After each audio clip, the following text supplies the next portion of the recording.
What is the minimum number of ordered pairs of non-negative numbers that should be chosen to ensure that there are two pairs? दो pair ऐसा होना चाहिए a, b, c, d such that a is congruent to c mod 3 and b is congruent to d mod 5। मतलब ये question defined है non negative numbers पे। Non negative numbers मतलब number जो कि ज़ीरो या उससे बड़ा हो, मतलब 0, 1, 2, 3 से लेकर सारा काउंटिंग नंबर इनफाइनाइट तक। मान लेते हैं इसको रिप्रेजेंट करते हैं एक सिंबल से z प्लस। ज़ीरो को हम लोग non positive and non negative दोनों बोलते हैं, इसलिए ज़ीरो इंक्लूड किए हैं काउंटिंग नंबर के साथ 0, 1, 2, 3 से लेकर इनफाइनाइट तक। मतलब हमें minimum number of ordered pairs we have to choose minimum number of ordered pair कितना, minimum number of ordered pair choose करना है सच डैट दो पेयर इस तरीके से हो A B comma C D कि A is congruent to C mod 3 and B is congruent to D mod 5। अब इन दोनों का मतलब क्या हुआ? A is congruent to C mod 3 का मतलब होता है A modulus 3 is equal to 3, A modulus C is equal to 3। मतलब ए को जब सी से डिवाइड करेंगे तो जो रिमाइंडर आएगा वो 3 के बराबर होगा। सेम तरीके से b is congruent to D mod 5 का मतलब हो गया b modulus 5 is equal to d. मतलब b को जब 5 से डिवाइड करेंगे तो जो रिमाइंडर आएगा वो d के बराबर होना चाहिए।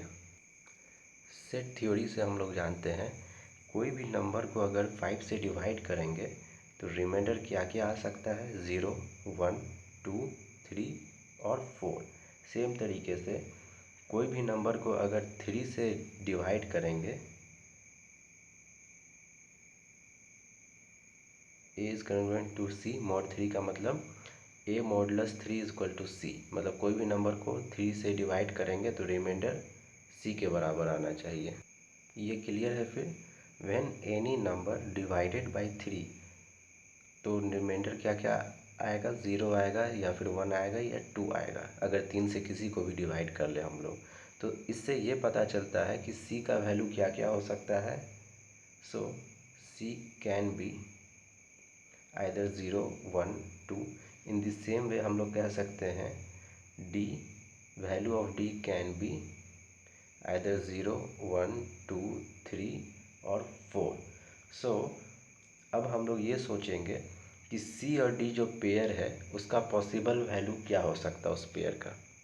मतलब possible values for pair C, D क्या कर दिए, इस टर्म को इस टर्म के साथ क्रॉस कर दिए। तो 0, 0, 1, 2, 3, 4 के साथ एक एक बार आ गया, 1 फिर 1 0 से लेके 4 के साथ आ गया सेकेंड रो में। इस तरीके से टोटल कितना हो गया, 15 ऑर्डर्ड पेयर्स हमारे पास हैं।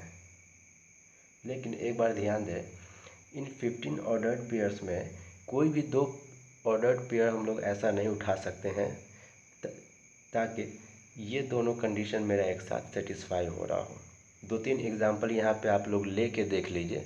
कोई भी दो ऑर्डर्ड पेयर आपको नहीं मिलेगा जिसमें जो ए बी और सी डी का तो जगह सब ले सकता है, सारा ऑर्डर्ड पेयर सी डी का प्लेस ले सकता है, लेकिन ए बी का प्लेस इसमें से कोई नहीं ले सकता है। मतलब ये दोनों कंडीशन एक साथ अभी तक सेटिस्फाई नहीं हुआ है।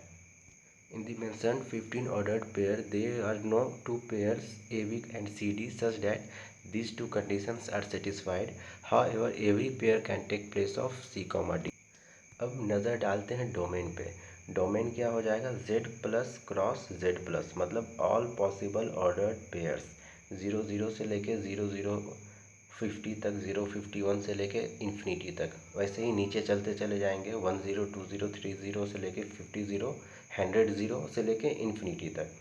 अब मान लीजिए वर्स्ट केस सिनेरियो में हम लोग को जो कहा गया है कि ऑर्डर्ड पेयर्स को चूज़ करो, तो हम लोगों ने गलती से यही 15 ऑर्डर्ड पेयर जो कि यहाँ पे लिखा हुआ है उसी को चूज़ करके निकाल लिए। तो कम से कम एक ऐसा ऑर्डर्ड पेयर जो कि इस 15 के बाहर आके चूज़ करना पड़ेगा कोई भी, सच डैट ये दोनों कंडीशन सेटिस्फाई करो। और मज़े की बात यह है कि ये 15 को छोड़ के अगर कोई भी एक ऑर्डर्ड पेयर यहाँ से उठाते हो तो उस केस में C, D मेरा इसी में से आएगा। मतलब ये दोनों कंडीशन ट्रू हो जाएगा अगर 15 को छोड़ के एक भी इधर से उठा लो। मतलब हमें टोटल 15 + 1 16 ऑर्डर्ड पेयर्स कम से कम चूज़ करना होगा। So suppose that in the worst case scenario you have selected only those 15 pairs from the domain, then at least one ordered pair should be selected to satisfy a comma b such that a is congruent to c mod 3 and b is congruent to d mod 5। अब इसको एक example से clear करते हैं। 50,3 ये 15 के बाहर जाके हमने सेलेक्ट किया है 50,3 को, तो यहाँ पे सी कॉमा डी का वैल्यू होना चाहिए 2,3। इसको सेटिस्फाई करके देखते हैं। 50 इज कन्ग्रुएंट टू 2 mod 3, सही है या नहीं?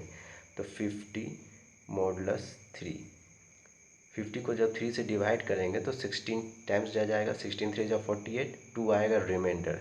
रिमाइंडर क्या दिया 2, और ये क्या है 2, तो ये सेटिस्फाई कर रहा है। इसका मतलब 3 modulus 5 should be equal to 3।